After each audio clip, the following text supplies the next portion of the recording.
하나님 말씀을 같이 보시겠습니다. 신약성경 고린도전서 11장 23절에서 26절까지만 보겠습니다. 고린도전서 11장 23절에서 26절 말씀 제가 읽어드리겠습니다.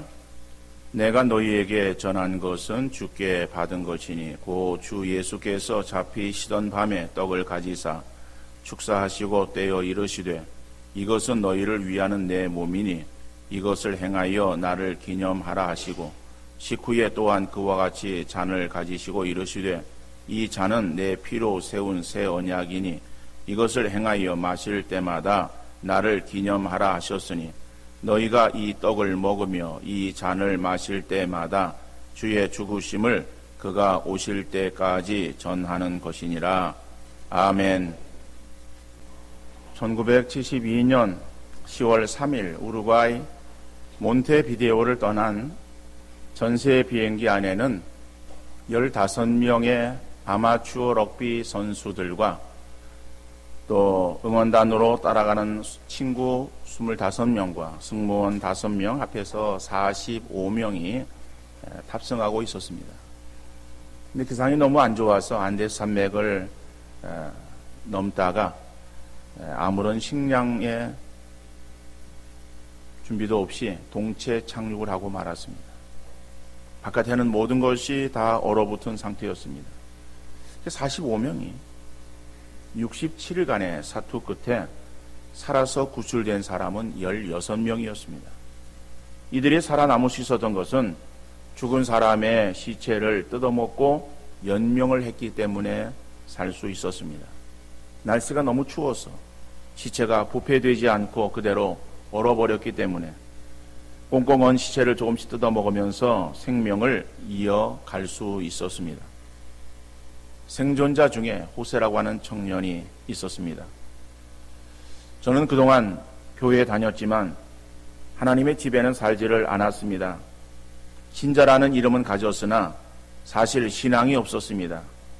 저는 눈 덮인 산에서 죽음과 싸우며 비로소 하나님의 집으로 돌아왔다는 것을 알게 되었습니다. 교회에서 수없이 성찬에 참여했지만 습관적으로 성찬에 참여했으며 그 뜻이 내 가슴에 와 닿지를 않았습니다. 그러나 산 위에서 죽은 친구의 살 조각을 손에 들었을 때 그것은 이미 주님의 몸인 것을 알았습니다. 그리고 사랑이 무엇이며 십자가가 무엇인지를 깨달았습니다. 라고 고백을 했습니다. 호세라는 청년이 성찬에 늘 참여했으면서도 성찬의 참된 의미를 모르다가 죽음 직전에 친구의 살을 뜯어먹으면서 성찬의 참 의미를 알았던 것처럼 우리들도 성찬의 의미를 모르고 습관적으로 성찬에 참여할 때가 얼마나 많이 있는지 모르겠습니다. 오늘 말씀을 통해서 성찬의 참된 의미를 바로 깨닫고 성찬의 능력으로 승리의 삶을 살아갈 수 있기를 간절히 소원합니다. 그러면 성찬의 의미가 무엇인가? 성찬이라는 말은 말 그대로 거룩한 식사라는 뜻입니다. 과연 여러분들은 살아가면서 여러분 식사에 초대되어진 적이 있을 것입니다. 그 가운데서 어떤 식사가 가장 의미 있고 또 평생 잊지 못할 식사였습니까? 물론 어떤 사람은 기억에 생생할 수도 있고 어떤 사람은 또 기억이 또 어렴풋하게 잘 기억되지 않는 사람도 있을 수 있을 것입니다. 물론 사람마다 상황과 형편이 다르겠지만은 세상의 어떠한 식사보다 가장 복된 자리는 바로 성찬에 참여하는 것인 줄 믿습니다. 왜 그러면은 성찬이 그렇게 의미 있고 귀한 자리인가? 자, 그것은 이 초대가 세상의 다른 어떠한 유명인보다 더 귀하고 위대하신 우리 주님의 초청이기 때문에 그렇습니다. 여러분, 세상에 나보다 신분이 높은 사람이 나를 초대한다라고 한다면은 그 초대에 우리가 응할 때에 우리의 마음이 어떻겠어요? 우리 마음은 기쁘고 즐거울 거예요. 예를 들어서 수원시장이 나를 초대했다. 그러면은 어떻게 수원시장이 나를 알아서 식사에 초대했을까? 라고 하는 마음을 가지고 설레는 마음으로 그 시간을 기다릴 거예요. 그런데 수원시장보다도 경기도지사가 나를 식사에 초대했다 한다면은 아마 수원시장의 초청보다도 그 도지사의 초청은 더 귀하게 생각할 수 있을 거예요. 아니, 더 나가서 대통령이 나를 식사에 초대를 했다라고 한다면은 얼마나 우리가 영광스럽게 생각하겠어요. 아니, 대통령이 나를 저녁 식사에 초대를 했다라고 한다면은 그러면은 뭐 며칠 동안 밥맛도 없을 수 있어요. 야, 그리고 내가 어떤 옷을 입고 가고 내가 가서 어떻게 해야 되나 뭐 이런 생각 때문에 정신이 없을 수도 있어요. 여러분, 그런데 이 성찬은 대통령보다 더 위대하시고 더 귀한 우리 주님이, 만왕의 왕이신 우리 주님이 바로 이 성찬의 자리에 우리를 불러주셨다라고 하는 거예요. 그러니까 이 자리가 얼마나 귀한 자리인가. 비록 내가 여기 와서 이렇게 앉아서 예배 드리면서 성찬에 그저 참여한다라고 하는 그런 것이 아니라 이 성찬, 이거를 우리 주님께 준비하시고 그리고 이 자리에 우리를 불러주셨다라고 하는 거예요. 그런데 그 부르심이 많은 사람들을 부르는 가운데에 그저 꼽사리로 나를 껴준 것이 아니야. 저도 군대에 있으면서 훈장을 하나 받았습니다. 훈장을. 뭘 해서 훈장을 받았느냐. 제가 군대에 있을 때가 11.6이 날 때. 그래서 그때에 군대 생활을 하던 그 군인들에게는 다 훈장을 줬어요. 지금 무슨 훈장인지 모르겠어요. 어디 있는지도 모르겠어요. 그러니까 그거는 군인들한테 그냥 다 준 거예요. 다 준 거를 저도 하나 받은 거예요. 그러니까 그런 것은 사실 의미가 없어요. 뭐 다 받았는데 뭐 그거 가지고서 어디가 써먹을 데도 없어요. 예를 들어서 무슨 뭐 태극 무공 훈장 이래 가지고서 뭐 아주 귀한 그런 훈장을 하나 받았다 한다면은 그것은 가치가 있습니다. 그런데 다 주는 거, 거기 하나 그냥 내 이름 얹어 가지고 하나 그냥 준 거는 의미가 없다는 거죠. 여러분, 우리가 성찬에 주님 우리를 초청했습니다. 부르셨는데 그저 모든 그런 사람이 부름 받은 가운데에 너도 그냥 와, 시간 되면은 뭐 이렇게 해서 우리를 불러준 것이 아니라 이 초청은 나를 지명해서 그래서 나를 위한 그러한 초청의 자리에 나를 불러주신 것이다라고. 그러니까 여러분, 우리가 이 성찬에 참여할 수 있다라고 하는 이것이 얼마나 귀하고 얼마나 의미 있고 복된 자리인지 몰라요. 더 나아가서 이 성찬이 예수님께서 우리를 불러주신 만왕의 왕이신 예수님의 어떤 초청, 그것만이 아니라 이 성찬의 그러한 내용이 중요하다라고 하는 거예요. 우리는 어떠한 좋은 자리에 초대를 받았다라고 한다면은 이제 거기에 가서 우리가 누가 나를 초대했는가라고 하는 것도 관심을 갖고 그리고 어떠한 음식이 나올 것인가라고 하는 것에 대해서도 우리는 기대를 가질 것입니다. 자, 그런데 오늘 성찬에 차려진 음식은 산의 진미가 아니에요. 세상에서 보기 드문 그러한 음식으로 채워져 있지 않습니다. 여기에 차려진 음식은 떡과 포도주예요. 그런데 이 성찬의 음식, 그렇죠? 떡과 포도주는 이거는 어떠한 것인가? 오늘 본문 23절 이하에서 이렇게 말씀하고 있습니다.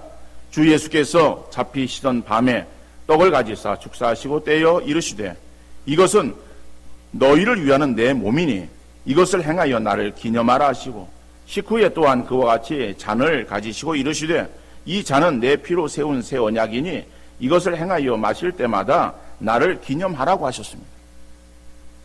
죽음 직전에 있던 그 호세가 죽은 친구의 시체를 먹으면서 살았던 것처럼 예수님은 영적으로 죽은 상태에 있는 우리를 위하여 생명이 되시기 위해서 십자가에서 살을 찢어주시고 피를 흘려주시며 이것은 내 몸이니 받아 먹으라. 이것은 내 피니 받아 마시라고 그렇게 말씀하신 것입니다. 다음 날이면은 십자가에서 찢겨질 살과 피에 대한 그러한 그 예표를 미리 나눠주시면서 떡과 포도주로 나눠주시면서 먹으라고 하십니다. 이것이 너희를 위한 내 몸이다. 너희를 위한 내 피라고 말씀하셨어요. 그리고 그 다음 날 실제로 그 몸을 십자가에서 찢으시고 피를 흘리시며 우리에게 영원한 생명 양식이 되시고 영원한 음료가 되신 것입니다. 이것이 우리가 받게 되어질 성찬이다. 그러니까는 이 성찬이 단지 그냥 떡과 포도주라고 하는 것에 그냥 그치는 것이 아니라 이것은 우리를 위한, 나를 위한 그러한 영원한 양식이 되시고 그리고 영원한 음료가 되신다라고 그렇게 말씀하고 있습니다. 요한복음 6장 54절 55절 말씀 보니까는 내 살을 먹고 내 피를 마시는 자는 영생을 가졌고 마지막 날에 내가 그를 다시 살리리니 내 살은 참된 양식이요 내 피는 참된 음료로다.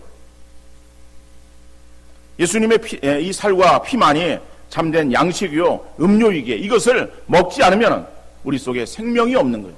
이것을 먹음으로 인해서 우리가 생명을 얻게 되어진다라고 하는 것이죠. 요한복음 6장 53절에 예수께서 이르시되 내가 진실로 진실로 너에게 이르노니 인자의 살을 먹지 아니하고 인자의 피를 마시지 아니하면 너희 속에 생명이 없느니라. 그래서 우리는 예수님의 살과 피를 상징하는 떡과 잔을 들게 되어질 것입니다.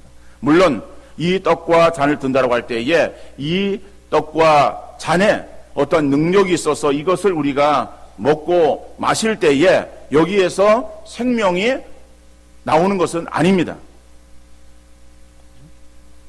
우리는 이미 예수 그리스도의 십자가의 구속의 은혜로 구원받은 하나님의 자녀가 되어졌습니다.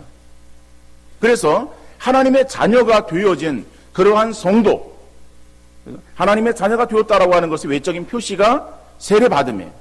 그래서 세례받은 성도가 성찬에 참여하는 거예요. 그러니까 성찬에 참여하는 것은 이미 내가 구원받은 거예요. 예수 그리스도로 인해서 구원받은 하나님의 자녀가 되었어요.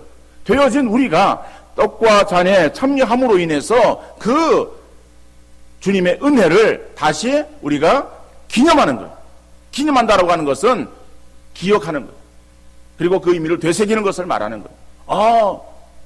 주님이 나를 위해서 십자가상에서 피 흘려 죽으심으로 내가 다시 살게 되어졌구나. 하나님 감사합니다. 나를 구원하신 주님 감사합니다라고 하는 주님의 은혜를 다시 회복하는 그러한 그 기회가 바로 떡과 잔을 대하는 그러한 성찬이라고 하는 것을 우리에게 말씀하시고 있습니다. 그래서 이 성찬은 새로운 언약이라고 이 성찬의 의미를 말씀하고 있습니다. 여러분, 언약이라고 하는 약속이에요. 우리 사람이 죄를 지었습니다. 그럼 죄를 지으면 죄값은 사망이에요. 그 죄를 지었기 때문에 우리가 다 죽음 가운데 놓여 있게 되었습니다. 다 죽게 되었다라고 하는 것이죠. 우리가 죽은 거예요. 그런데 그 죽음에서 구원의 길을 열어주셨습니다. 근데 그 구원의 길에 그 방법이 무엇인가 하면은 피예요. 그래서 출애굽기 24장 8절에 보면은 모세가 그 피를 가지고 백성에게 뿌리며 이르되 이는 여호와께서 이 모든 말씀에 대하여 너희와 세우신 언약의 피니라 그랬습니다. 모세가 그 동물의 피를 가지고 이 피가 너희를 살리는 그러한 이 피다. 왜 그런가 하면 이것은 언약의 피, 약속의 피. 하나님께서 하신 약속이야.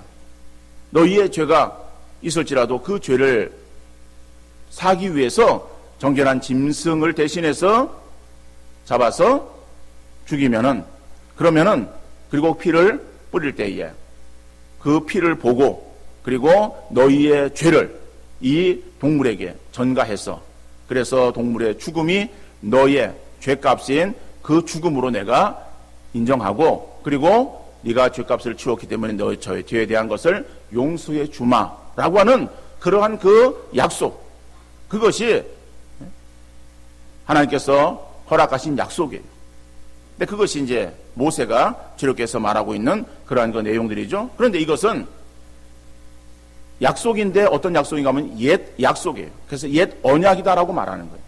오늘 본문에서는 이 잔은 내 피로 세운 새 언약이라고 말하고 있어요. 그러니까 이 잔은 포도주, 이거는 예수님의 십자가의 피를 말하는 것이죠. 이 십자가의 피는 새 언약이다. 그러니까 옛 언약과 대비되는 것이죠. 옛 언약은 동물의 피예요.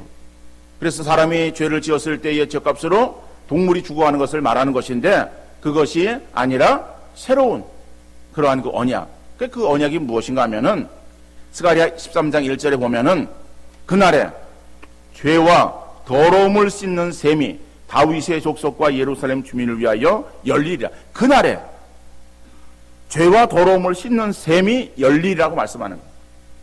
자, 십자가에서 예수님께서 창에 옆구리가 찔리시면서 물과 피를 다 쏟아주셨어요.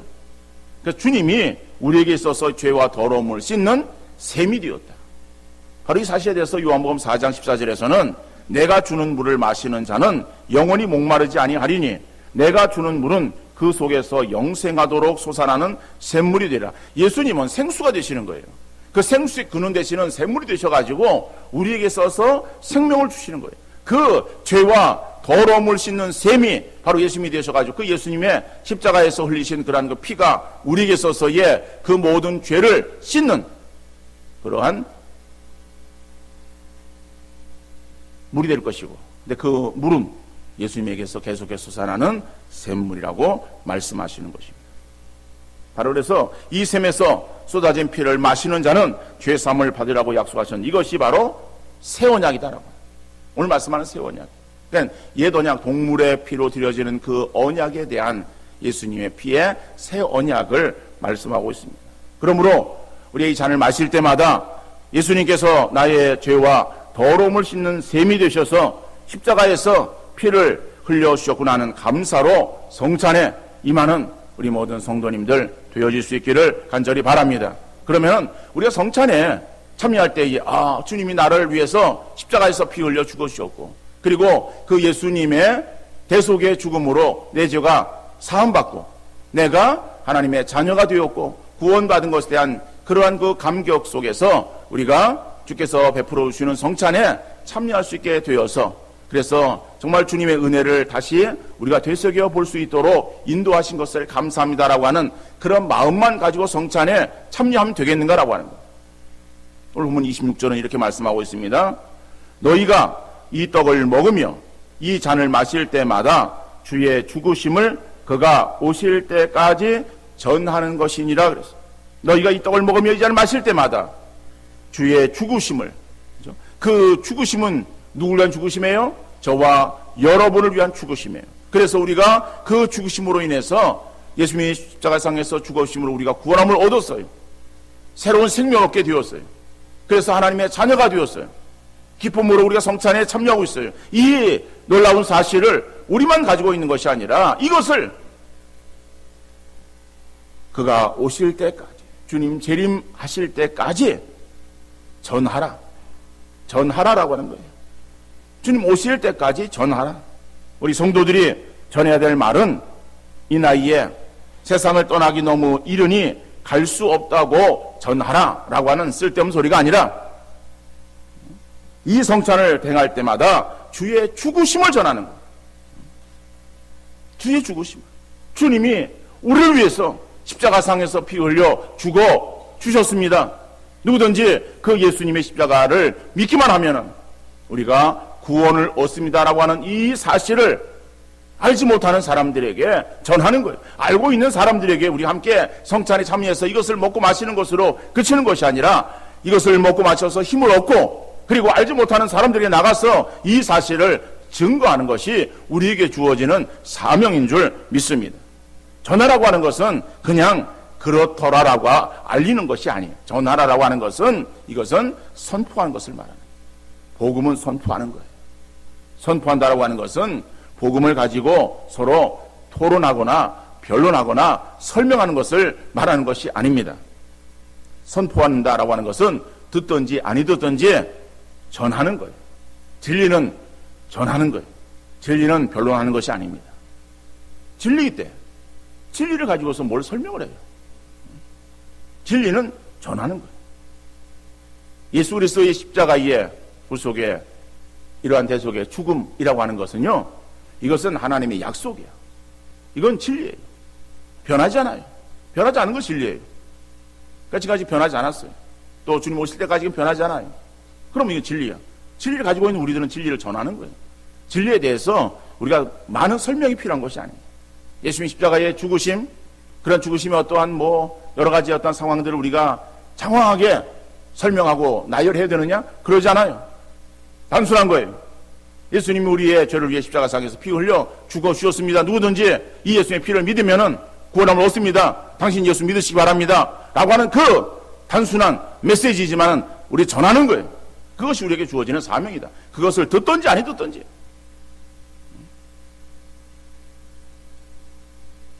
어저께 저녁 오후에 원 집사님이 저에게 왔습니다. 그리고 서로 대화하는 가운데에 뭐를 이렇게 들고 오셨어요. 그래서 저한테 하나 내주시는 거예요. 무엇인가 했더니 하나였던 전도용품이에요. 그러니까 전도용품을 만들었어요. 개인이. 그리고 거기다가 교회 이름을 새기고, 그리고 본인의 전도자의 그러한 그 이름도 새기고, 사람을 새겨가지고, 그걸 가지고선 복음을 전하는 거예요. 그러니까 처음에 가니까 사람들이 잘 안 듣더라는 거예요. 관심 갖지 않더라는 거예요. 관심 갖지 않아도 계속해서 전하는 거예요. 만나주고 받아주는 것만 해도 감사드려요. 그죠? 그래서 복음을 전하겠다. 그 복음을 전하고 있어요. 그러니까 전한다라고 하는 것은요, 우리가 무슨 변론하고 설명하는 것이 아니야. 그들을 설득해가지고 우리가 뭐를 그들에게 있어서 이해시키는 것이 아니야. 이 진리는 이해시키는 것이 아니에요. 진리는 전하는 거예요. 물론 받아들이지 않을 수 있어요.